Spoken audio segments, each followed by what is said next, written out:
సరైన ఆనందం లేదు, మంచి నిద్ర లేదు, తన జీవితంలో ఎప్పుడు కూడా విషాదము బాధపడదంట.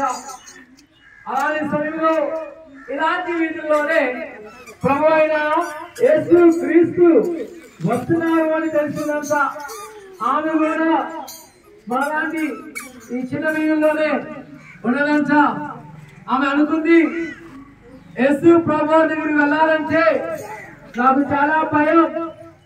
మా బంధువులు ఎవరైనా చూస్తే ఏమనుకుంటారో, ఒకవేళ నేను ఆయన దగ్గరికి వెళ్తే నా వ్యాధిని బట్టి అందరూ నన్ను అవమానిస్తారు, హేళన చేస్తారు, అపహాసం చేస్తారు, నన్ను ఎవరు ఇంక ప్రేమించరు, నాతో ఎవరు మాట్లాడరు అని ఆమె తలుచుకొని ఆమె అనుకున్నంత. కానీ యేసు ప్రభు దగ్గరికి వెళ్తే అనేక మంది స్వస్థ పొందుతున్నారు, అనేక మందికి బాధ కలిగిపోతున్నారు.